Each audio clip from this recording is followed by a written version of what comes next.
Hey, friends, welcome to another episode of the show. This one's going to be a good one. You're going to want to roll your sleeves up, folks. Today's guest runs a marketing department. We've never had a CMO on the show before. So, Linz, you're the first one. I don't know. Community college district in the United States. I'm going to just say the largest one. 10 colleges, 140,000 students in the Phoenix metro, which arguably is the fastest growing city on the planet right now. She wasn't handed the seat. She was brought in as an interim, kind of audition for the job, if you will, in real time, right? With real problems, and everybody's kind of watching. And then she rebuilt a system that, to that size and to that brand and that message, enrollment strategy, really from the ground up. Very, very impressive. And that's why we brought her onto this show today. Lindsay Wilson, Chief Marketing Communications Officer from MCCCCCCCD, Maricopa. Lindsay, welcome to the show. Thank you so much. It's awesome to be the first CMO on the show, and honored to be here and chat with you and catch up. It is a catch up. I want to start exactly there. You were brought in as an interim, and I was just delighted, and just to kind of be like kind of in uh, doing some work with you during that season. So, a very proud friend on this side. You were not handed the job, right? Every decision you made was being evaluated. Walk me through, what was that first 30 days like for you? Yeah, just to start, anytime a leader is in an interim role, it is uncomfortable because you feel like the whole world is watching you, and every decision you make is going to get scrutinized. And so you're nervous. You're nervous about what the future holds, if it's going to work, and if they're going to tell you, hey, you know what, we don't think this is the right fit, and let's move on. And so there's a lot of pressure on me, I think, to come in and make some really big changes and get the organization kind of moving this certain direction. And but I didn't actually make all that many big decisions when I first showed up, because I realized really quickly that it was so much bigger than even I had anticipated before I got in the seat, that I needed to just do a reality check with Yeah. my team. And so we started at the base level of asking ourselves, who are we, and walking through dissecting the brand and the organization from the inside out, with folks who are experts in this space, but also just to reground ourselves in what we needed to do to actually accomplish what we were about to embark on. Yeah, and you did not walk in during a trajectory where there was a lot of forward-leaning growth. You had to take a look at some enormous challenges in front of you, and I think that meets our current context today. Community colleges nationwide, somewhere like 30% of their enrollment in 2-year window has just vanished. And oftentimes it's beyond our control. The sector is running, it's a demographic cliff right now that we all need to stay aware of, right? Fewer 18-year-olds, there's just fewer of them out there. Much more competition, AI reshaping how learning is happening across the board. And there's Maricopa competing across 10 campuses and serving wildly different student populations in one of the fastest growing metros in the country. So I've got to ask, I mean, spill the beans here. There's got to be, walk me through what's actually happening in the market from where you sit, and what changes in the last 2 or 3 years since you've been sitting in that seat. Um, are you making that maybe some other CMOs are just missing right now? Yeah, it's a great question, and we certainly had a lot of downward pressure, right? Both from the pandemic and from even before.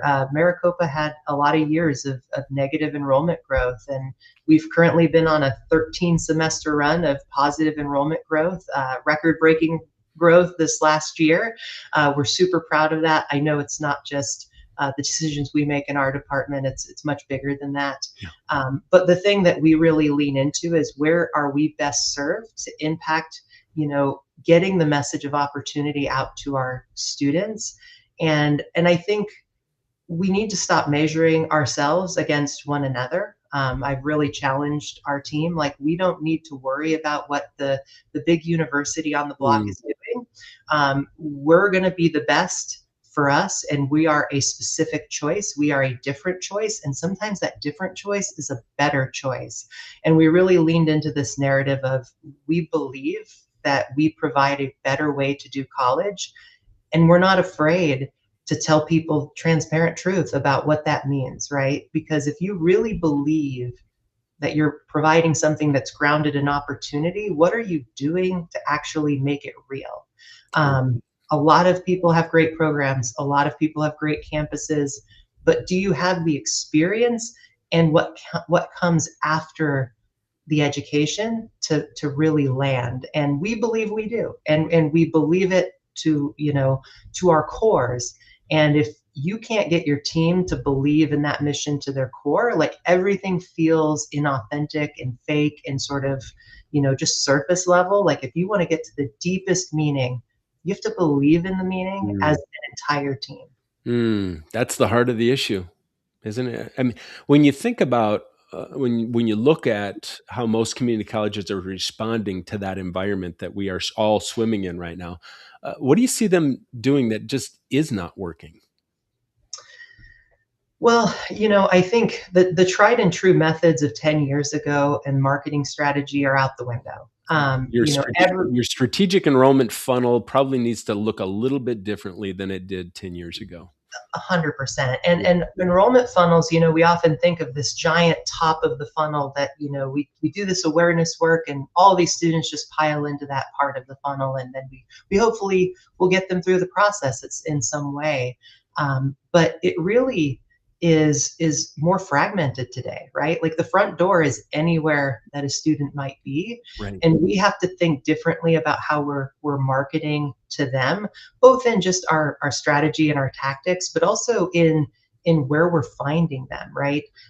We're the largest provider of dual enrollment in Arizona. It'd be really easy for me as a CMO just to say, well, just give me the number of however many dual enrollment students, and we're going to market to them and get them to come here. And we do that. But we also send a lot of materials. We developed this thing called an opportunity box. We send it to every single high school and middle school, 6th through 8th grade in Arizona, that literally for the counselors that are at that school who are helping educate the next generation of college going students of all of the opportunities that Maricopa Community has, from the bachelor's degree program to the non-traditional pathways that we offer, whether that's construction or a trade or CTE programs, all of those things. And, and we do it in a way that's very Maricopa, right? Like we literally put discover a better way to do college on the front of the box. It's a very beautiful thing. And we want to shock people with that. Like we want to just put it in your face, make sure that you know it's real so that you can share that with those students. And that's one example of many where we thought, how do we get in front of these audiences in a different way that maybe is not just your traditional, let's pay for an ad and hope it works. So, have you been shocked by when the box returns to you and you pull out the little thing? And I'm just like imagining every district has a box and they send it to you. Everyone. Well, what have you discovered? What are some artifacts that just made you go, "Oh, that's interesting"? I've heard from a lot of folks that have received it. We did talk to a number of counselors who received the box just to get like, hey, what's your opinion on this? Was this a dumb idea or did you like it? Like, was this a good idea? And it's been overwhelmingly positive. But the things that really stood out was sometimes being told, hey, we didn't even know you had 10 colleges, Hmm. right? Like you take some of the most simple things for granted when you do the work day in and day out, and you have to remember, like this isn't someone else's life. They're not living and breathing this like you. So you have to start there. You can't start where you are. You have to start there. And so, folks who didn't understand some of the scholarships we offered and those types of things as well. And it's just, it's really shocked me that like sometimes we just take for granted the most basic elements of what we do, and we can't do that. Hmm. So I know you. You are a system thinker. You're very analytical. Data means something. I think the higher ed marketing, right, is it's historically kind of a feeling department. You walk into a function where maybe KPI is usually just does the brochure here Does it feel inspiring? And how does the web page, what kind of a vibe do you get? How has your unique and beautiful wiring shaped the way that you approach maybe a campaign that most CMOs in your seat wouldn't? So we believe in data, and we believe in looking at all of the data that we have available to us, and we have great data available to us on our students. But I also believe in looking outside of our own numbers. Mm, It's not just about what our numbers show us; it's about what is the marketplace showing us. What are the studies that are coming out? I have a master's degree in psychology. I've always been fascinated by human behavior. Why do people make the decisions they do? Whether it's from a marketing lens or just any lens. And so we do a ton of external research before we launch a campaign. And then we also test that against focus groups all the time. We bring mm. together students, and we're not afraid to hear bad feedback. We want bad feedback. We actually sometimes crave bad feedback because we know if we get it, we can make it better and we can fix the problem. So um, I would say, we've set up a way of validating what we do in a real time capacity. We have dashboards that show us all the beautiful KPIs you could imagine, leads, applications, social mentions, brand lift, right, from the search standpoint. But it's really talking about the qualitative side of things when you get to why did a student really make the decision? Why were they interested in what is the motivation behind the decision? And that's what drives our deepest conversations from a brand level. We we don't want to market to just surface level. We want to get deeper to the behavior and the motivation of some of the individuals that are making these decisions. Well, otherwise you're going to have blind spots because in all reality, you've got a system serving workforce reentrants, you've got first gen students, you've got dual enrollment high schoolers and immigrant populations, all of them simultaneously. So that's diversity in marketing and having a good way, a system and the architecture that continually gives you good data around all of that. So, what has that diversity of audience required you to understand more about your blind spots? Go a little bit deeper into that. Yeah, I'm not an expert in every audience, right? I'm not going to be able to write a very effective ad for a high school student because I'm not a high school student. And so being able to talk with high school students, being able to, uh, do focus groups with high school students, and understanding like I'm not an expert in who you are. Hmm. And that's okay. Like I can use my knowledge and then what you inform me about yourself to really maximize the efforts for those audiences, the best ways to reach them, the things that motivate them, the things that they respond to, and the things that really at the end of the day open opportunity for them.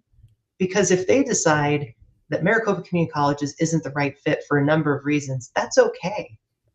That's That's okay. actually a really good thing. If you can actually refer, I've learned that from other companies. The best ones are referring, saying, not here, but you might want to check out over there, which means you know who you are. Absolutely. Yeah. Absolutely. And if it's the right decision for them, then, and we did everything we could to find them where they were and give them the right information at the right time to make that decision, then we've done our job. That was what our job is. Here's my honest read on higher ed marketing, and I would say even K-12 marketing because we're playing much the same game. Most institutions are spending limited budget, right, on to produce an output that functionally is indistinguishable from their five closest competitors. There's just swimming in the sea of sameness, right, and everybody's looking for the cutest tagline of uh, whatever it happens to be, but and maybe even the same stock photography, same tagline architecture, the same language that nobody really is believing in anymore. What does that evidence actually show at Maricopa? Not philosophy, but what has moved for you, where you just said that's not us. We're not using some of the standard, easy to grab and just go. Where is there a depth now in your work that might be a bit superficial in your competitors' work? Yeah, I think, part of where when you do have limited budgets, and everybody has limited budgets, right? Every marketer you talk to is going to tell you, I'm underfunded. I need more money to spend on whatever the next campaign or ads are. And so certainly I appreciate anyone sitting in a chair thinking, I don't have the resources to pull this off. But if you have limited resources and you are going to actually make a difference with those resources, you have to be consistent in your approach and consistent in your vision. And the minute you fragment off of that, even just for a split second, you've watered down all of those resources that are already limited to begin with. And so for us, it wasn't just about what's our tagline going to be, and we're going to be consistent with that tagline. It was what do the taglines and what do the messages mean? That's How do right. they actually mean? What do they mean to a student that's looking at us? What do they mean to the community as a whole when they think, why does Maricopa Community Colleges matter? I'm a big believer. Like if you ask, why does that matter? Like 3 times, you finally get to like the core of the issue, right? If a student chooses to go to school for nursing, why does that matter? Well, because they're going to get a better job as a career as a nurse. But why does that matter? Well, because Mm. someone else's relative is going to walk into an emergency room and have somebody there that's trained and that can actually help them. Well, that is actually a way better selling point and a way better marketing strategy, is to sell that part of what you're doing to the broader community and also to the individual student than just focusing on, we have a great program and we hope that you'll check it out, right? Like that It doesn't work anymore. doesn't work. There was a day when it did work, but every college is now looking across the curb saying, how do we best engage? Give me maybe be a little vulnerable here, and if you say there are none, I trust you because you're a good character. But what have you attempted that just abjectly failed? Like, we were, we thought this was gonna be do re mi for us, and nope, we fell on our faces. So, I would be lying if I said every decision I made always worked perfectly and never had any issues. I've made many mistakes. Every career stop I've had, I've made many mistakes. In this role, I'll use one specific one. We had a 30-second commercial that just won a national award from NCMPR, which is our organization for 2-year institutions, and it's a great acknowledgement of the achievement. But the process to get there with that ad was so messy. And in Mm. fact, sometimes when you're a perfectionist and you think that you're not meeting the mark of what you set out to do, you can almost get inside your own head to a degree that can stop progress. And so I've been very fortunate in my career to surround myself with people who are smarter than me, or who are willing to tell me the truth, right? Whether it's good or bad, I want to know the truth. And in this case, I had 2 of my colleagues that came to me and said, you are overthinking this. Mm. You are really sort of spiraling on this one. And I was ready to pull the plug on the whole thing and just say, shelve it. It's not good enough. It's not ready. We can't use this. And it was 2 of my colleagues who said, you're wrong. It's good, it's ready. And that literal national award winning commercial almost never made it, because if it was my decision, it probably wouldn't have made it because I would have gotten in my own head. So surrounding yourselves with colleagues, coworkers, mentors who are willing to be honest with you, both for good or for bad. Like, Mhm. you're being crazy. You need to snap out of it, or hey, we don't think this is the right direction. Could we pause? Could we talk about that? And if you've built a culture where everyone's agreeing with you, like, that's not it. You need people who are willing to disagree with you and challenge you. That's I think one of the greatest elements of a higher performing team is when you can manage up and have some of your people say, "No, boss, this is not good, or it's not going to work," and having above average social sensitivity to understand when that's actually appropriate. So we're going to bring this into a land here, but I've got to ask you. So you're running a market, largest community college system in the country. You've built something here. You really have. My guess is you've. It's not like it's a copy machine where you just okay. We're just going to keep pushing the green button because it works every time. You constantly learn. But is this a national model that you're building? The blueprint, maybe for other CMOs, or is Maricopa's situation just way too nuanced or specific to export? No, I think it could be exported to anyone who feels like this model is effective for their situation. The infrastructure, we really did focus on what is the infrastructure we're building. This should be a system, from the way we cover each other as colleagues, but also to the way we use data, to the way we check ourselves, to the way we study things before we put them out. And so it is truly a system as we look at that. And it certainly could be applied at other colleges or universities. I'm never afraid to share that information with anyone. If anyone asks, hey, what are you doing that's working? I'll tell them. If what are you doing that's not working? I'll tell them. We have community colleges here in Arizona who have legitimately just taken our work and used it in their market. And I'm okay with that. I'm not going to say, I think that if we're helping students, Right, right, right. that's that's great. It's And the I always, wrong sector to have a scarcity mindset, is especially if you're in the public sector. If you're if you're .com, okay, there's going to be a line, but you're not .com. You're, yeah, I don't know, .edu. I don't know. You're one of those. Anyways, okay, we're going to get, not that that wasn't fun. Okay, but we're going to move this into a lightning round. Okay, just real quick fire. Need to make sure that people don't think that that you are actually human. The work that you're doing is quite superhuman. But how about a quote that you live by, Lindsay? best quote I could think of is you need to focus on the big things while you're doing the small things so that all of those small things go in the right direction. Morning person or night owl? Definitely a night owl. In and out burger or something else? Anything that is Mexican food is my preference. Okay, okay. How about a decision that you've made in this role that you'd make 10 times over? Taking the extra second to pause and really set that foundational understanding before you just move into big decisions. All right, I'm going for it. A guilty pleasure that you're slightly embarrassed about. Binge watching any sort of terrible streaming show that's out, reality show or old sitcoms or any of that. Do you have a favorite? I'm rewatching The Office right now for probably the 18th time in my life. So, Best B roll out there ever. Yes. How about a brand, and it can't be higher ed, that you think is just doing it right now? I've always looked at Apple as a company that really has embedded marketing culture into just everything they do, from the way they, just the beautiful designs, of Mm. course, is incredible, but just the way they talk about their products and make them meaningful to the individual, is I think second to none, and I think they've got the results to prove it. So you can pass on this question if you want to, but first thing that a CMO should cut from their marketing budget.